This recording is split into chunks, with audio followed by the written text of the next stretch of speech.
बिस्मिल्लाहिर्रहमानिर्रहीम। अस्सलाम वालेकुम। आप देख रहे हैं मुझे मेरे यूट्यूब चैनल पर और मैं मुज़म्मिल अवान हूँ। असम्बली तहलील होगी या पंजाब और खैबर पख्तूनख्वा हुकूमत के खिलाफ अदम एतमाद आएगी, इस हवाले से इमरान खान और चौधरी परवेज़ इलाही सर जोड़कर बैठे और परवेज़ इलाही साहब ने बड़े, आप समझ लें कि दबंग अंदाज में इमरान खान साहब के सामने अपना मुतालबा रखा और इस बात की मुखालफत कर दी कि वो असम्बली तहलील होने के हक में नहीं है। साथ साथ महमूद खान साहब जो हैं वो भी इमरान खान साहब को बड़े दो टोक अल्फाज में ये बात कर चुके हैं कि असम्बली तहलील करना हमारा, इस बात को तस्लीम करना होगा कि हम अपनी शिकस्त को तस्लीम करें और ये हमारी सियासी मौत होगी। अब असम्बली तहलील तो हो जाएगी, इलेक्शन कमीशन ऑफ पाकिस्तान भी कह चुका है और उसने वाजे कर दिया कि अगर असम्बलियाँ डिज़ोल्व होती हैं, पंजाब की और केपीके की असम्बलियाँ दोनों डिज़ोल्व होती हैं, तहलील होती हैं, तो इलेक्शन कमीशन ऑफ पाकिस्तान 60 दिन के अंदर ज़िमनी इंतखाबात करवाने का पाबंद होगा। अब वो 60 दिनों में जो ज़िमनी इंतखाबात होंगे उस हवाले से कितना सरकारी खर्चा, सरकारी वसाइल का बेदरेग इस्तेमाल, उसके बाद कौमी ख़जाने को जो शदीद नुकसान पहुँचेगा, उसका ज़िम्मेदार कौन है? सर, एक हल्के के अंदर जो ज़िमनी इलेक्शन होगा उसमें करोड़ों रुपया लगेगा।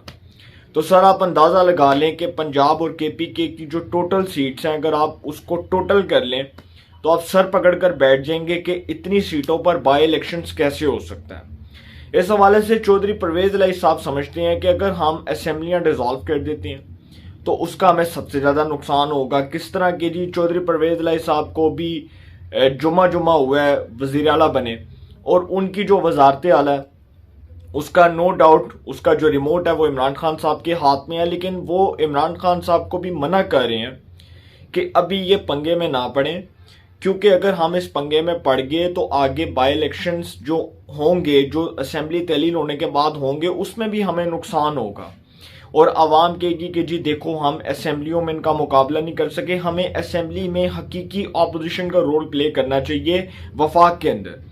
लेकिन वहाँ पर जो चुके तरीके इंसाफ नहीं जाती, केपीके के अंदर और पंजाब के अंदर इनकी हुकूमत और पंजाब के अंदर जो नंबर्स हैं वो बहुत क्लोज हैं। तो 12-13 सीटों के तनासुब से अगर देखा जाए तो पंजाब के अंदर अब ये गड़बड़ सामने आ रही है कि परवेज़ इलाही साहब जो हैं उनकी वज़ारत आला ख़तरे में है और इमरान खान साहब जो हैं वो ये समझते हैं कि असम्बलियाँ डिज़ोल्व कर दी जाएं और वो असम्बलियाँ डिज़ोल्व करने के बाद वो गवर्नमेंट के ऊपर प्रेशर बिल्डअप कर सकेंगे, वो फौरी तौर पर इलेक्शंस कॉल करते हैं। अब फौरी तौर पर तो इलेक्शंस नहीं हो सकते, उसकी वजह ये है कि इलेक्शंस के लिए हल्का बंदियाँ भी होनी हैं, उसके बाद इलेक्शंस की तैयारियों में वक्त भी लगेगा, उसके बाद वो जो हल्का बंदियाँ, मरदमशुमारी, उसके बाद बैलेट पेपर्स, उसकी छपाई के लिए बड़ा टाइम दरकार है। फिर इलेक्शन कमीशन ऑफ पाकिस्तान ज़हनी तौर पर अभी तैयार नहीं है और सुप्रीम कोर्ट ऑफ पाकिस्तान में उसका जवाब भी जमा है कि जी हम लोग फौरी तौर पर तो इलेक्शंस नहीं करवा सकते। जब इमरान खान साहब के ख़िलाफ़ अदम एतमाद आई, उसके बाद उन्होंने जिस तरह से बिहेव किया, और आप सबको शायद याद है कि जब रात के वक्त अदालत लगी थी तो इलेक्शन कमीशन ऑफ पाकिस्तान के चीफ सिकंदर सुल्तान राजा साहब ने अपना और अपने इदारे का जवाब जमा करवाया सुप्रीम कोर्ट में, अदालत उज़्मा में, कि इलेक्शंस फौरी तौर पर कॉल नहीं हो सकते। उसकी वजह यह है कि सर ये चीज़ें जो हैं वो रिक्वायरमेंट्स हैं। तो सर जब रिक्वायरमेंट्स ही पूरी नहीं होंगी तो इलेक्शंस कैसे कॉल हो सकते हैं? दूसरी बात कि केपीके की जो असेंबली है उस हवाले से भी जरदारी साहब जो हैं वो आसमा शराजी साहिबा को इंटरव्यू दे रहे थे, जो सीनियर एंकर पर्सन है, सीनियर सहाफ़ी हैं। तो जरदारी साहब ने कहा कि हम पंजाब में ही नहीं बल्कि केपीके के अंदर भी तहरीक इंसाफ की हुकूमत को ख़त्म करेंगे। और फिर मैं आपको ये बात बताता चलूँ कि चौधरी परवेज़ इलाही साहब जो हैं उनसे, उनके करीबी ज़राए से मुझे ये बात मालूम हुई है कि वो अब अपनी वज़ारत आला बचाने के लिए हर हद तक जा सकते हैं। वो जरदारी साहब से भी राब्ते कर चुके हैं, वो इस हवाले से चौधरी शुजात हुसैन साहब से भी राब्ते कर चुके हैं। फिर चौधरी शुजात साहब के वो जो 10 वोट हैं काफ लीग के, जो पंजाब असम्बली में वोट हैं, वो बहुत अहमियत इख्तियार कर चुके हैं। कैसे वक्त में जब परवेज़ इलाही साहब के खिलाफ अदम एतमाद आएगी तो अदम एतमाद के आने के बाद जो काफ लीग के अरकान हैं, अगर वो चौधरी शुजात को बतौर पार्टी चेयरमैन उनकी हदायत के मुताबिक अमल पैरा हुए या उनकी बात मानने के पाबंद हुए और उन्होंने वोटिंग में हिस्सा ना लिया तो परवेज इलाही साहब फारिग है।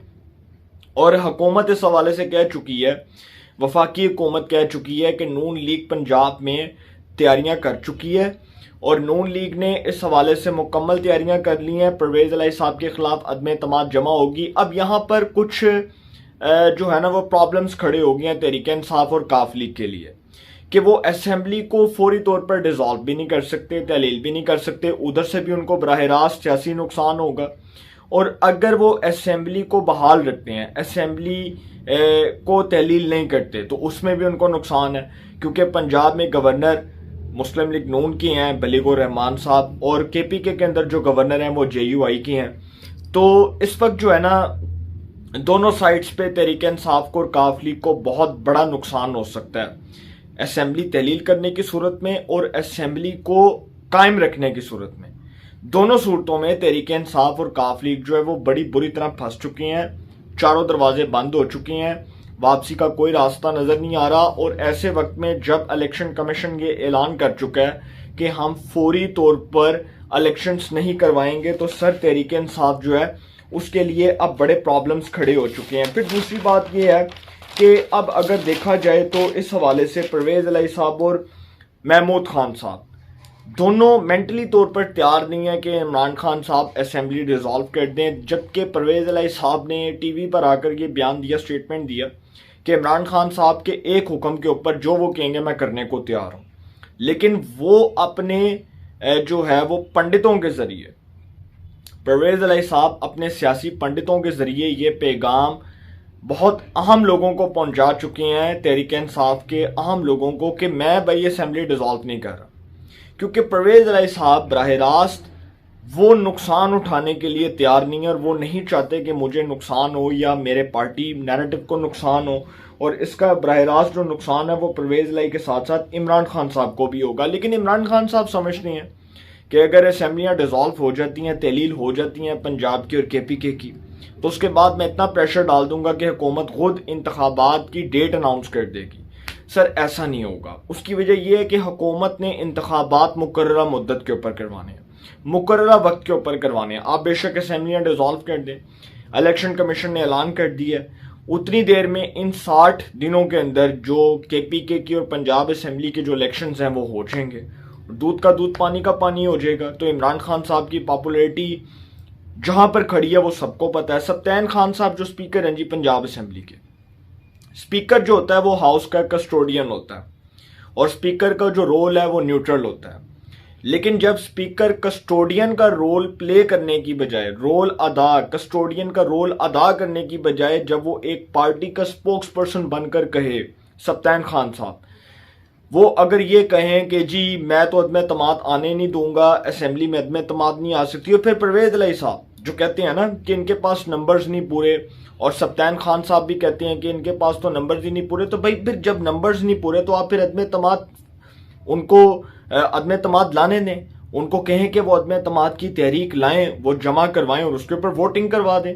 क्योंकि जब आपके बकौल परवेज इलाही और सप्तान खान, जब आप दोनों शख्सियत के बकौल मुस्लिम लीग नून और इनकी तहादी जमातों के पास नंबर्स ही नहीं है, तो फिर आपको क्या डर? आप अदम एतमाद की तहरीक जो है वो जमा करवाने दें, मुखालफों को कहें कि आपके खिलाफ अदम एतमाद की तहरीक लेकर आए। लेकिन सर दाल में कुछ काला नहीं बल्कि पूरी की पूरी दाल ही काली है, और गड़बड़ इस पूरे मामले के अंदर है। तहरीक इंसाफ को पता है कि उनके पास अब वो जो अक्सरियत थी वो नहीं है, और पंजाब असेंबली के अंदर 2 से 3 ऐसे मुतहरिक ग्रुप सामने आ चुके हैं फॉरवर्ड ब्लॉक की सूरत में जो तहरीक इंसाफ को अदम एतमाद वाले दिन सरप्राइज दे सकते हैं। तो इमरान खान साहब की मुखालफत कर दी है जी, डट के की है परवेज इलाही साहब ने और महमूद खान साहब ने, और वो नहीं चाहते कि असेंबली डिसॉल्व हो, या असेंबली को डिसॉल्व करके हम कोई नया जो सियासी बहरान है वो अपने सर के ऊपर या अपने ऊपर मुसल्लत कर लें। तो ये इमरान खान साहब के लिए सोचने की बात है, लम्हा फिक्री है, और अब देखते हैं वो क्या करते हैं। लेकिन सप्तान खान साहब जो बात कर रहे हैं कि ऑपोजिशन जो है वो असेंबली के अंदर तहरीक अदम एतमाद जमा नहीं करवा सकती, तो सर फिर गवर्नर का ये स्वाबदीदी इख्तियार है आइन के मुताबिक, कॉन्स्टिट्यूशन के मुताबिक, कि वो वज़ीर आला को कह सकता है कि आप एतमाद का वोट लें और एतमाद का वोट उनको लेना पड़ेगा।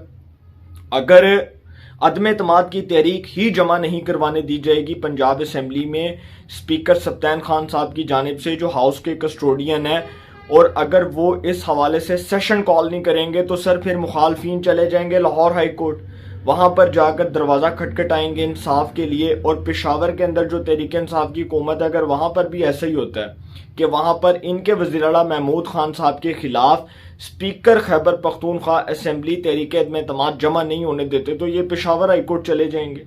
तो सर दोनों सूरतों में इमरान खान साहब की सियासी मौत है। अदम एतमाद आती है या नहीं आती, या ये जो असम्बली है ये इसी तरह कायम रहती है, या असम्बली में कोई बहुत बड़ा सरप्राइज मिल जाता है। हर तरफ से इमरान खान साहब फंस चुके हैं, अपनी पार्टी समेत, अपने तहादियों समेत, काफ लीग समेत, परवेज इलाही और मोनस इलाही समेत। अब वापसी पर आने का कोई रास्ता नहीं बचा। और बड़े अफसोस के साथ ये बात करने लगा हूँ कि इमरान खान साहब जो हैं उनका खेल दिन ब दिन ख़त्म हो रहा है। फ़िलहाल इजाज़त दीजिए, अगले सेगमेंट में फिर मुलाकात होगी। अपनी राय का कमेंट्स में ज़रूर इजहार कीजिएगा। इंशाल्लाह एक नए सेगमेंट के साथ फिर मुलाकात होगी। अपना बहुत ख्याल रखिएगा। अल्लाह निगहबान।